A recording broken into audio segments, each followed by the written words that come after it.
Hey guys, welcome back to Pillbox Movies. I'm Hank, and today we're going to be watching the 2024 horror film Longlegs. This is a film by director Ozgood Perkins. Perkins is the director of a bunch of Tumblr horror kind of movies. I've seen his past three feature-length films. I'd say that, if anything, I don't always mesh with his whole thing. I will say he manages to evoke pretty stellar performances from most of his lead actresses. How hard is it to wring a good performance out of Ruth Wilson? Like, honestly, she kind of does it on her own. But I'm excited to see how he handles Maika Monroe in this. Maika Monroe's, I know her from It Follows, and she's been lauded for her performance in this. Nicolas Cage has certainly received some plaudits for his performance as a serial killer in Longlegs. Yeah, I've been curious about this one for a while, so I decided let's check it out. And before we get started, don't forget to click the like button and subscribe for more old, obscure, and art house films. He loves like this low pass filter to his sound design, especially on I'm the pretty thing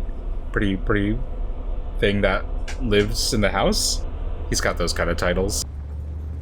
And whatever cinematographer he's working with is using these vintage lenses and whatever. I will say I really appreciate his the way he designs households. They look very vintage. They look very kind of old. None of like the lights are turned on and stuff. It's very stark.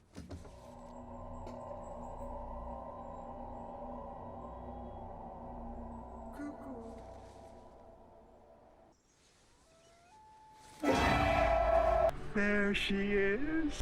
Oh, A lot of layering. what happens if I...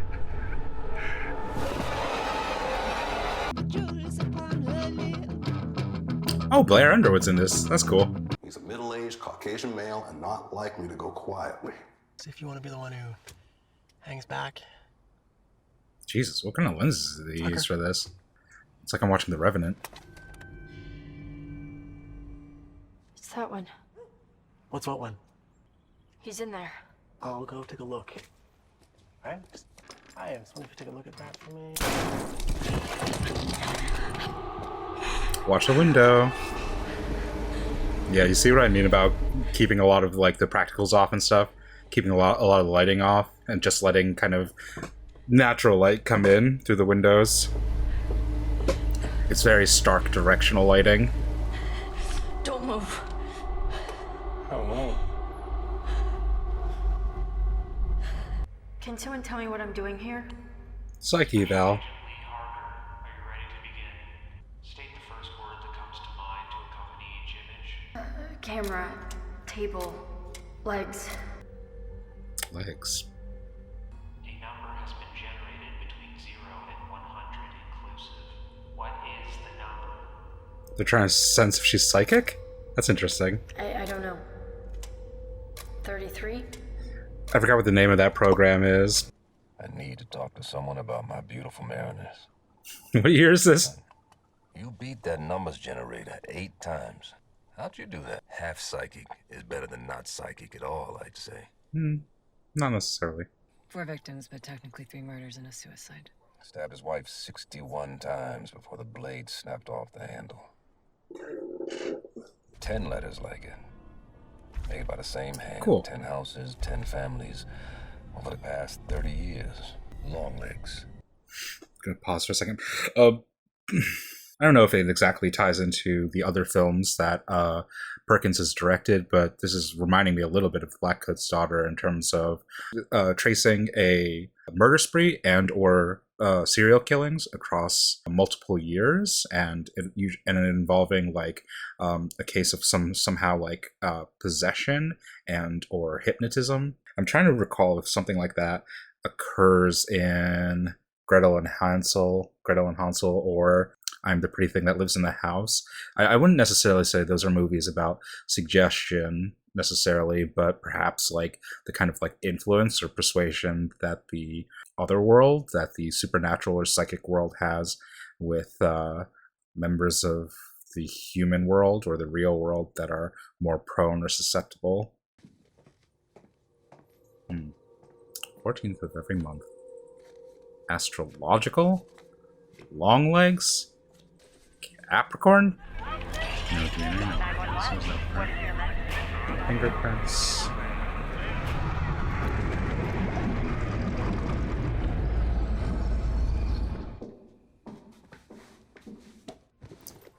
I don't really think it's interesting to comment on, but I'll just make a note of it for now. It's the center framing thing. I actually don't think that's present in his other movies. Maybe it was in Grid on the Hansel. That's the one I've seen the longest time ago. Oh, I guess another connection is that is obviously Silence of the Lambs uses the center frame kind of style to grand effect as well. Longlegs would have to be inside the house to use the shotgun, the knife, the hammer. But according to physical evidence, he never is. It's almost like he was never there at all. What happens if I'm wearing nothing at all. You think Longlegs has help? Maybe. The church, the schools, the police. Hey, there she is. Hello. Harker, it's my beautiful wife, Vanna, and our daughter, Miss Ruby. Can you come to my birthday party? Where there is love. I'll be there. Interesting house. Is this what the Pacific Northwest is like? Are you okay? Yep. Spent the day at home. Somebody's birthday coming up.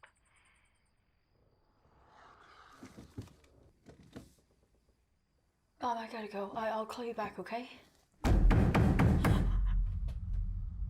Is she eating cereal? Hello?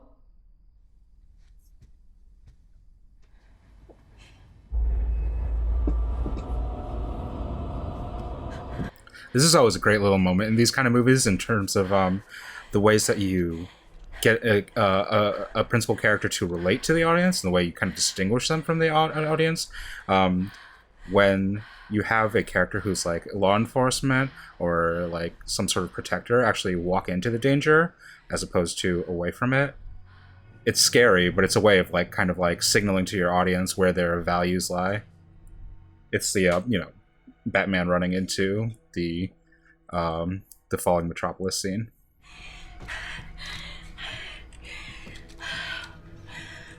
Just gotta get her hand off of that trigger.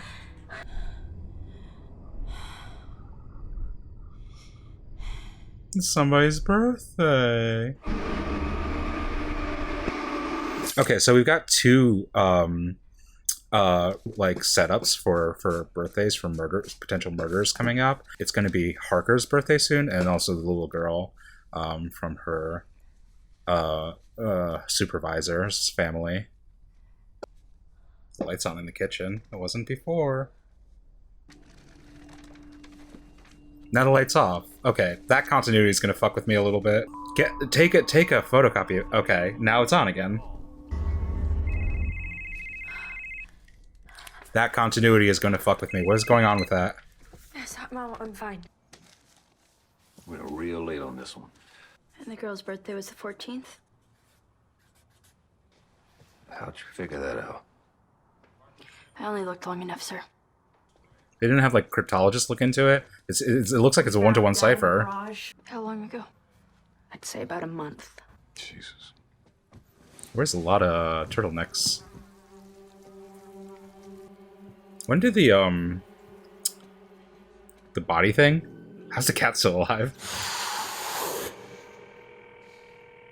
You know that thing that they have, the like FBI has or whoever, where they let like bodies decompose in like a outside venue to trace kind of like what the deterioration or decomposition process would look like over a long period of time.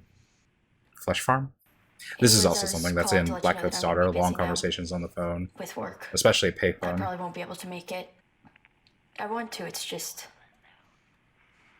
Will I see you on your birthday next week? Okay, so we got a timer. Call you later, okay? And in Blackcoat's Daughter, it's the calls that kind of like manifest the possession.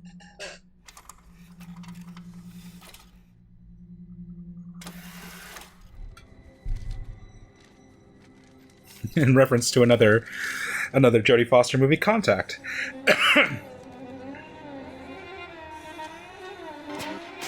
With a kiss and a rose on the side, you're toxic. It's an algorithm. Creating an inverted triangle. Carrie's at school, so she survives. Look at the date. March 8th. Now look at Carrie Ann's birthday. March 14th. 6 days apart. I will say this has like a little bit more of an engine to it than Perkins's other work. Maybe he, I don't know, his tastes have changed or something. He got a little bit of the more atmospheric work out of his system. It's one of those kind of double-edged swords where it's good to like to conform to kind of certain cinematic or theatrical tastes and trends and stuff, but it also runs the risk of making your work seem more generic than it would be otherwise. So while I have like tonal and pacing issues with his other works, that's also a part of what makes them distinctive and what makes like the fans of those movies incredibly devoted fans. I'm trying to think if this also conforms to like the... I don't know if Perkins was like actively thinking about Silence of the Lambs when he was making this. Obviously it takes place in the same decade, not in the same area. I'm wondering if there are like plot beats in that movie that this is kind of conforming to. Like, would this be the section where Clarice goes to the storage unit and is like the letters or the clues that she's given by Longlegs, like, do they correspond to like the meetings that Clarice has with Hannibal Lecter? Perkins, in my opinion, has like a fascination with sort of like old American style architecture. I wonder what, you know, his family home looked like, what Anthony Perkins' home looked like.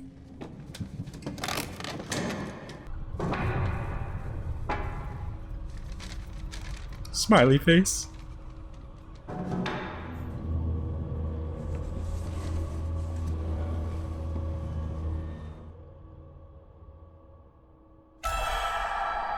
She's handmade, that's for sure. And beautifully handmade at that. You don't need to have that Porcelain detail. head, hands and feet. It was inside the head, so I've been calling it the brain.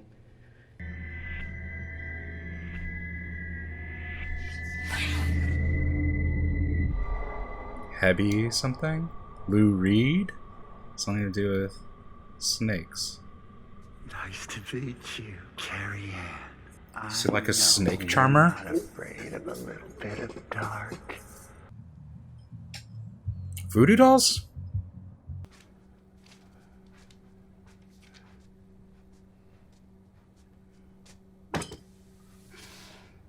What day is your birthday, little angel? Daddy! That gross guy is back again!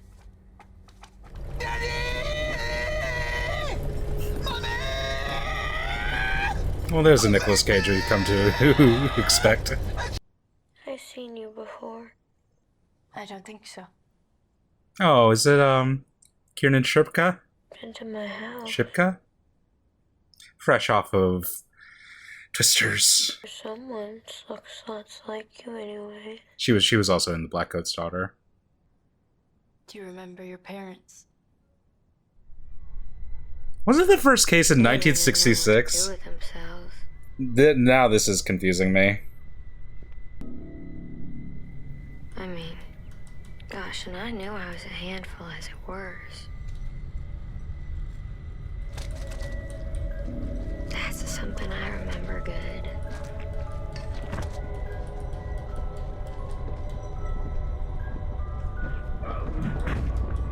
That was terrible blood effects, man. You gotta do better than that. Not when you're gonna show that in a full-ass theater.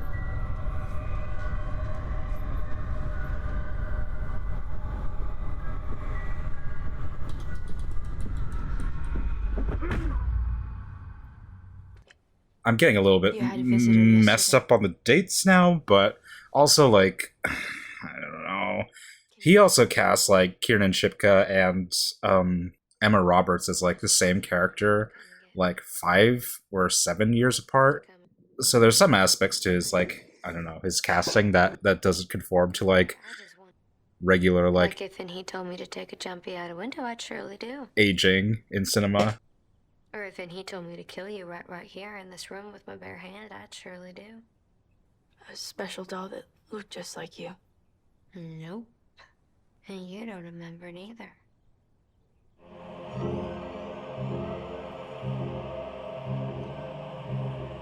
I don't know. At this point, I'm kind of like, Longlegs is just like a regular Seattlean. Just somebody from Portland. So he kills them with a doll from somewhere else by what? Remote control? How does Longlegs know your name, Harker? You know, last week this investigation is ice cold. Then you come on to it, and all of a sudden it's flowing. She's like in Hannibal. She's hot the lure. January 13th, 1974. That's one day before your 9th birthday. She did. Gave a description of a trespasser. Tall and pale. And tell me what she says about the person who came to your house when you were a kid. Understood? I would take her off the case immediately. She would seem to pose like a terrible, terrible threat of tampering with the case. One way or the other. Her mom's fucking Longlegs. And this kind of corresponds. I sincerely doubt Perkins used Silence of the Lambs as an actual template for writing out the script. But if there was a correspondence to this, this would be visiting the first victim's house in like Kansas and whatever, and discovering the closet with the dress. Will you tell me the honest truth about something? Who is that? Do you still say your prayers? And she's definitely like made up to look like same structure as Longlegs.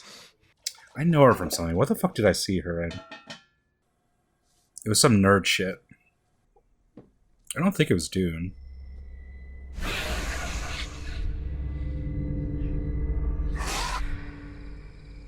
There's a dead body in there. It's her actual mom. What a day that was. I bled. Totes. I don't remember anything, do you? No one ever came to visit us. Not any family. No strangers. Just another doll. This is a movie for the dolls. No anybody. What are you talking about?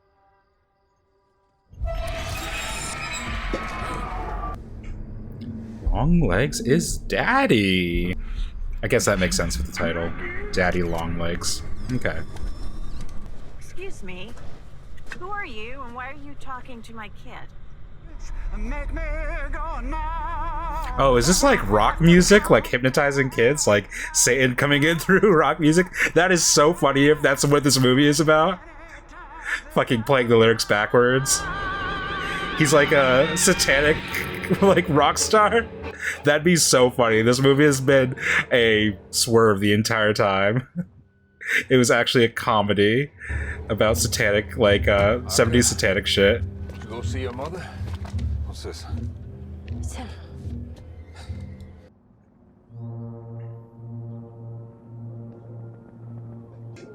He is totally a rock star. He's got a big nose. I understand prosthetics can only be additive, but he's got a big nose. Dale Ferdinand Cobble. How do you know Lee Harker? A friend. Happy birthday, Lee Harker.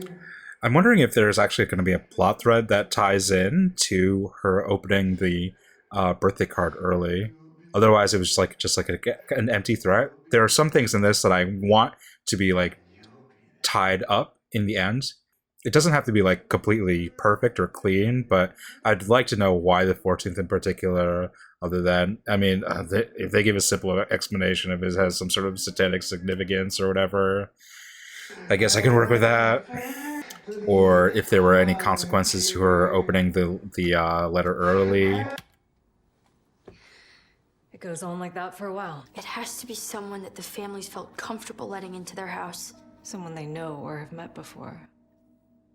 Maybe A child. priest? We can expect his accomplice to kill at least one more family. And Cobble's the only one who knows who that is. I mean, it's gonna be Carter's family, right? So based on the trailers, is he gonna kill himself in this scene? And that's why she's gonna have blood on her? There's no other characters in this movie. Who else could be an accomplice? Like, that would be narratively satisfying for an audience. We had such a big laugh about it. Although it was only me who laughed, not she. To be given the same choice that they've all been given. Crimson or clover. Crimson or clover. All the way down to the dirty work. Okay, so the girls are like self-eliminating in this, not becoming like daughters of Satan or whatever. House number 8 was so white. I knew he was immaculate. It's done. I am done. Yeah, he's gonna kill himself. This is like a good and bad thing of the Perkins movies that I've seen, because they are so much about kind of like mystery or withholding stuff. There's so much like acting stuff that the actors have to do in lieu of like the script really helping them out. They have to like go fully, I don't know. They have to like bend to emotional extremes without necessarily the setup for it. Everyone has a birthday they'll always remember. Mrs. Barkley, sane and rational. No one believes the truth.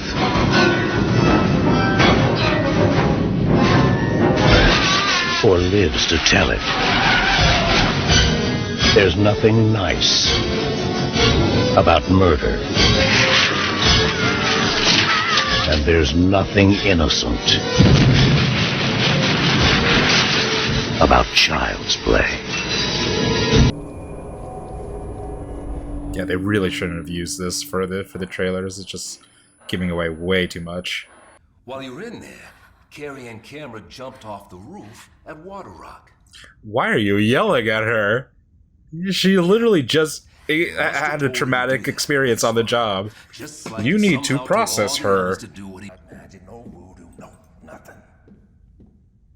A music thing? He bought earplugs at the hardware store. I thought that was because he was going to kill somebody, but it's so that he doesn't have to hear something. Whatever is like rattling in those like the brain things, the secret signal they're sending. Is that like a hypnosis thing that has like I wasn't gonna been taking away her memory or blocking her memory? And this actress that's portraying the other FBI agent, she's also made to look like Longlegs, which is like makes me a little suspicious as well. I don't know how they would tie all that together, but there are like different characters in their makeuping and their casting and their whatever that look like they could be Longlegs hidden behind like a veil of hypnosis or something. And this is a weird thing to do with her psychic ability because she had it for another case, but it seems to be, at least in the Longlegs investigation, tied to memories she previously had with him. So, unless this is tying together to a whole like actual like satanic or like religious thing, she has psychic abilities that shouldn't like really be spread out past this singular investigation or this singular like serial killer. I'm not explaining the mechanics of it well, but you know, she should have psychic abilities for this case because she's related to it, and so it's difficult to kind of process her. Hey, look at that. It's difficult to process her having psychic abilities outside of that. You should have closed your window. Mom! Put the gun down! What is that thing? Are you afraid to, baby girl? Bam. Release the memories. I don't think the smoke effect was the best way to illustrate that. Also, her birthday's in March, right? once upon a time, Snowy day for there March. was a girl named Lee, and no one ever came to visit them. No families, no strangers, no big bad wolf. No big bad wolves. She forgot stranger. A doll maker. What would you say? Dropping off an early birthday gift. A gift from the church.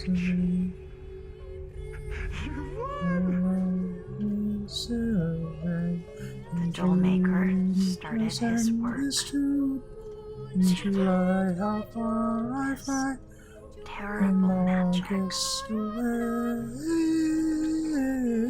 work of the devil. The doll made the little girl forget and told her where to look. Yeah, so the mechanics of this hypnotism has not been cleared up by the ending at all. These are things you kind of presume, or at least like gray matter sense with the revelation of the mannequins. Mother could never let that happen. But it's not really clearing it out. It's not providing like a satisfactory explanation. The Bible. Okay, so I was wrong. Lee is not the lure or whatever her mother is. All her mother had to do was get it inside. See, I don't get this part though, because I assume the hypnotic thing or whatever would be working on the daughter, but why is it affecting the father? The devil did the rest. And what is like the girls all agree to like a covenant? They agree to be, they would agree to die instead of The way he working with the devil. What is the offer that's being given to them? That was the deal that she made. Ultimately, I think this is fitting into some things that I've remarked on in Perkins's other work, that they're kind of like fairy tales or fables that kind of are structured around like the innocence of kids or children kind of confronting the lies or manipulation of parents. I mean, I think in some ways Gretel and Hansel's like the most explicit about it. But if I recall correctly, there are aspects of kind of like family entanglement, bad shit going on in Blackcoat's daughter, and it's also in kind of like the second half, I think, of I'm the Pretty Thing That Lives in the House.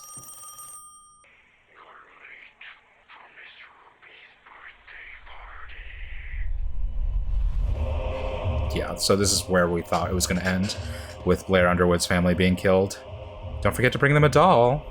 The first black doll in the entire Longlegs murder spree. Truly representation. Representation. No, Carter, that's my mom. She's the accomplice. I'm just a friend. I also don't understand Carter, you have to listen to me. How that ties in with the algorithm thing, like them opening the doll earlier, because you'd assume they'd give them a doll as like a birthday gift, right? So they should be opening it on their birthdays, and they all have 14th birthdays. Yeah. Said you have to. Do I have to cut up the cakes? Oh, I like that. A little bit of The Shining. This was your stupid fucking suggestion. Mom, why are you doing this? That. I love that they say that he's like a master craftsman, and then he buys like Party City wigs.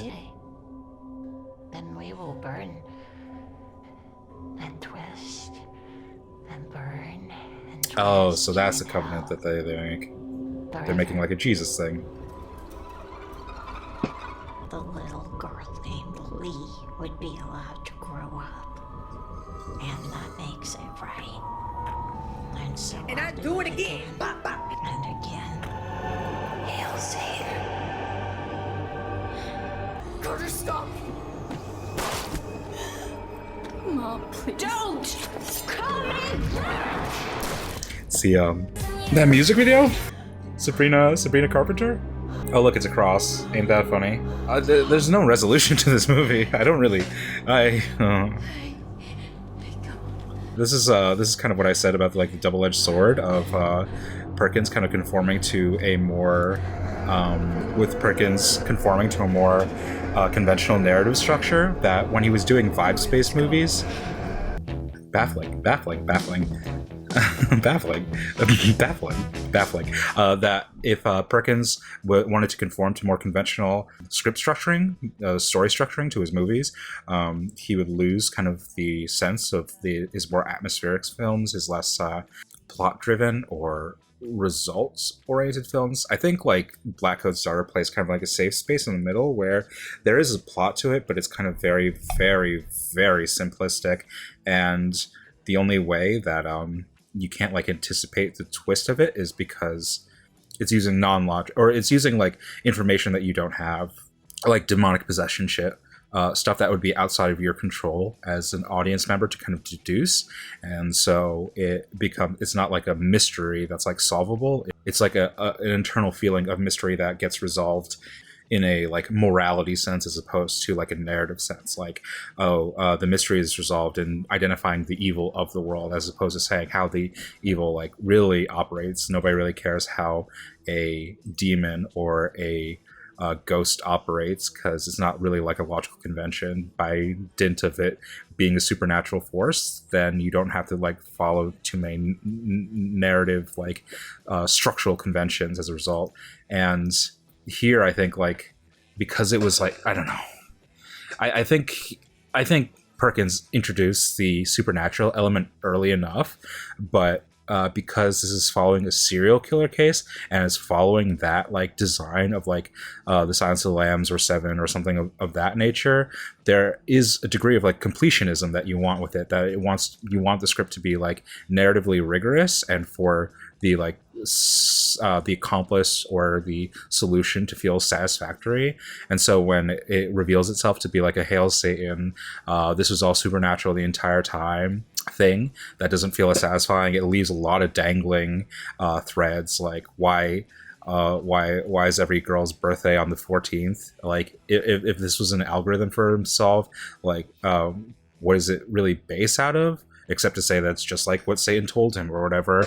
Why did she have a psychic sense of one of the murderers who wasn't one of a Longlegs murderer? Unless he just killed his family a while ago and had escaped or something. What did happen with that? What the fuck was up with that? So how many of these murders have occurred during this time? Based on like it being mapped to like the calendar and stuff, but I think it's supposed to be like around 10 killings in 20 years.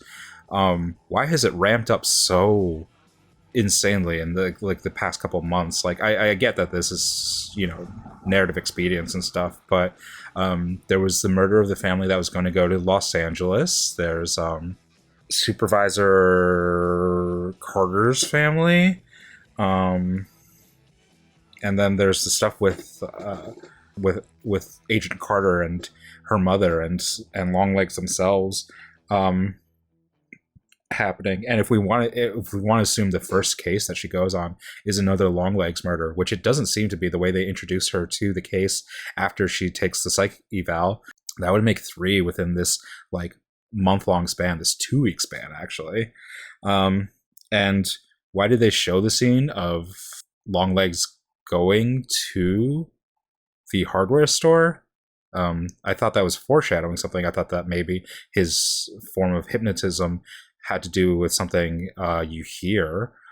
That didn't end up panning out. You find out that he's just hypnotizing people through dolls, through the sounds of Satan within the doll. Maybe when he's constructing the brain thing, he puts in the earplug so he doesn't have to hear the sounds of Satan. But that's just a mess. That's so overly complicated. It's one of those things where the mechanics of it are identified in like when the device is first introduced. When you first like see the brain thing and you like make suppositions of what it is, there's like no twist to it whatsoever. It's just like they withhold that it does exactly what you think it does until the end, and you're given a blanket supernatural explanation that it's Satan and stuff, instead of like a mechanical, rigorous solution to why and how it functions. Also, the pack that's made, this one I don't care so much about, because these are like I don't know, like the internal logic of Longlegs is already so scuffed that you like don't really care about the minor details, even though in universe this would be like the biggest kind of detail or the most important, like most significant fact. Satan is creating this relationship with Longlegs to spread his message throughout the world. He makes this pact when he creates these dolls for these families. The families can choose death. Otherwise, Satan will be spread further, and so they choose death. So that already doesn't make sense, because then like Longlegs would want these people to not kill themselves to further spread Satan's influence throughout the world. But I also get that it's like a double indemnity, that it's like kind of rigged for Satan anyways, that his influence will spread either way. But also, like, how is Lee's mother making the world a better place while also being a Satanist at the same time? That she wants to keep Lee alive, she wants Lee to survive and thrive in the world, while also wanting to support the dominion of Satan and stuff like that. And I get that there's a metaphorical reading of that, that there's a kind of like thematic reading of that, that parents kind of like fruitlessly or uselessly like try and like raise their children, or like tell their children to be adults to enter into a world that is paradoxically evil and dilapidated and destructive. And parents knowingly enter into this relationship to raise their children into like a beguiled, into a like demonic, evil, and wretched world, and don't equip them at all to handle it. So like I understand that in terms of the messaging of the movie, but not in terms of the like the internal world logic of the movie.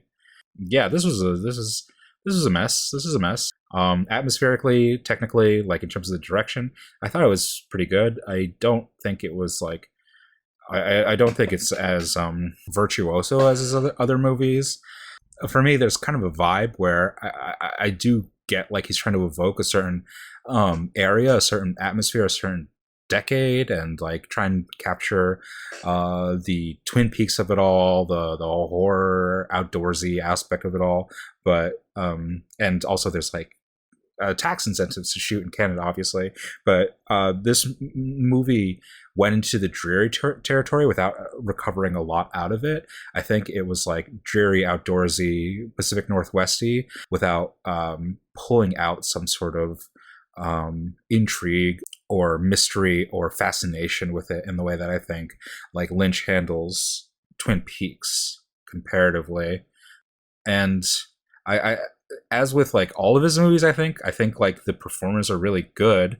They do a really good job with the material. The challenge is like the materials, they kind of like have to overextend or overwork to like meet material that isn't like doing as much legwork. So I'm a bit disappointed in that. And I hate that there was no solution or answer to why Longlegs is called Longlegs. I thought it would have been really satisfying if he was revealed to be, at least in terms of a clue or something, the father of one of the characters. Like that would fit into why he's named that way. But whatever.